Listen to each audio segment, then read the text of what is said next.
Merry Christmas sa lahat. Samahan niyo ako unbox yung regalo ng nanay ko.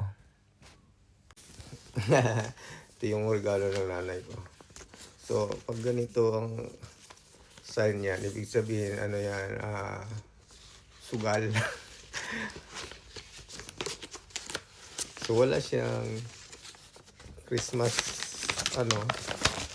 yung card, pero may sugal.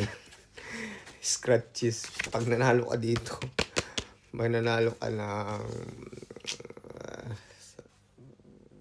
depende, may $25, pinakamalaki yung $180,000. So, i-scratchin mo yan.